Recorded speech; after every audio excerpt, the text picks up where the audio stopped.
on April 6, 1992, just 2 blocks from where Babe Ruth grew up, at a cost of $110 million, Camden Yards opened and all 48,190 green-colored seats were full. It became one of the most influential stadiums of the new age of ballparks. In 1988, plans began for a new ballpark to be built in downtown Baltimore to replace the weathered Memorial Stadium. The ballpark was built on land that once was the site of Babe Ruth's father's saloon.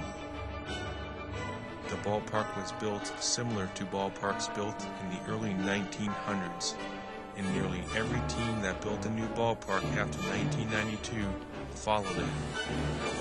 Steel columns, beams, and trusses support the ballpark, not concrete. To add to the nostalgia, bleacher seats, a picnic area behind part of the center field fence, and ivy growing on a hitter's backdrop were added. Strangely, 16 feet below street level is the main playing field that prevents fans from having to walk up to get to the lower deck of the seating area. Unlike old stadiums, Camden Yards has room and large open-air concourses, which allow people to easily move around with the use of escalators, ramps, and elevators. This allows easy access to the upper deck. Standing room only seats are located behind the 25-foot-high out-of-town scoreboard in right field, or in an area overlooking the bullpens in left center field.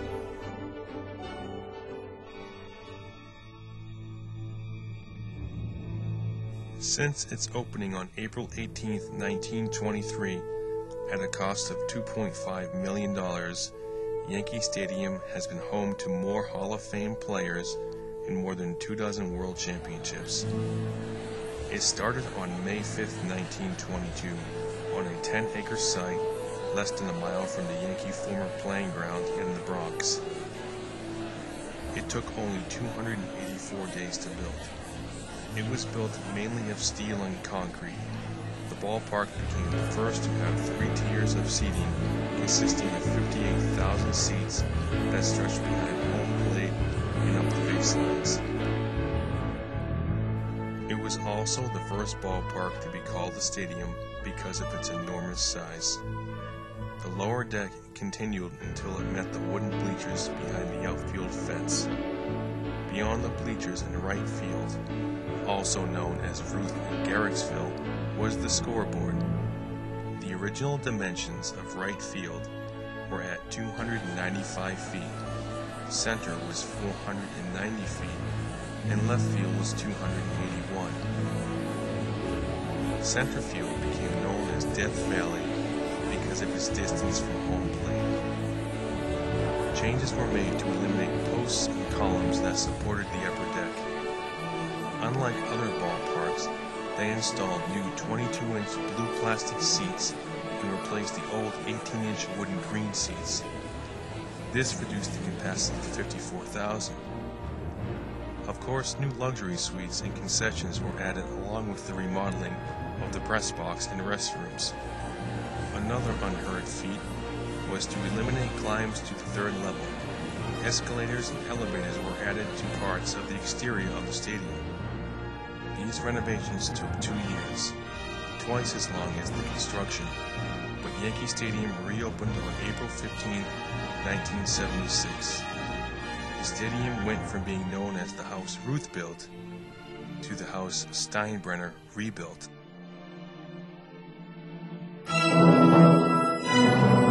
It is the oldest major league ballpark in use. Home of the Boston Red Sox since April 20th, 1912. In September 1911, construction of a new ballpark located in the Fens area of Boston began. In typical Massachusetts fashion, it took over 1 year for the 27,000-seat ballpark to be constructed, and various owners have been changing it and squeezing every cent out of the fans since. To start, the ballpark had only one level of seating.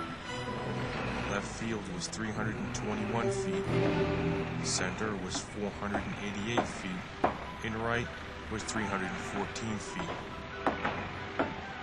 Although right field would shorten 23 feet to appease Ted Williams in 1940. After he retired, the bullpen was placed there. No one has ever hit it over the roof in right field, despite Williams' 502-foot shot and a roided-out Mark McGwire hitting juiced balls during the 1999 home run derby. Fenway Park struggled the first 20 years in existence. Babe Ruth was sold to the Yankees, and the team was sold. In 1926, the wooden bleachers along left field foul line burned and were not rebuilt. However, in 1933, Thomas Yankee bought the struggling Red Sox. Beginning in the fall of 1933, despite breadlines and a record number of jobless around the country, Yankee began renovations at Fenway.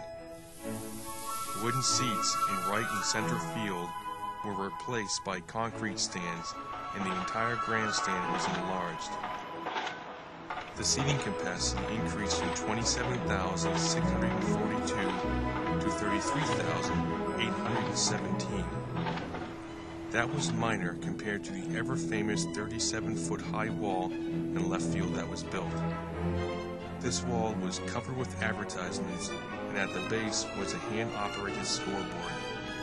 Less than a year later, fire destroyed most of the construction, but it was fixed on time for the 1934 season.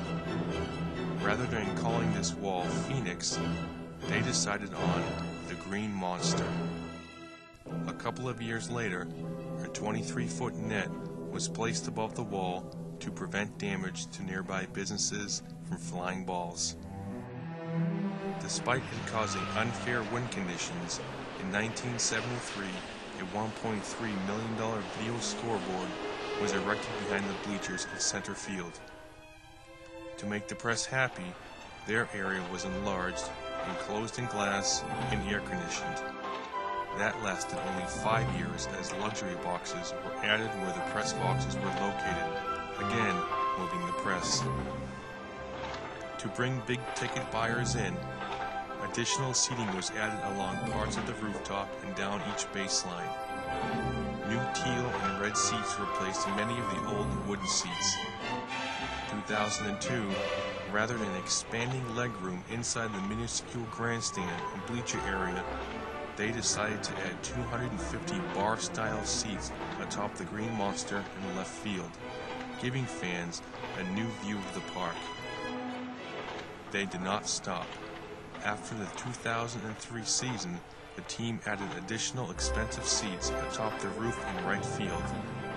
And rolling right along, in 2005, work began on the 406 Club.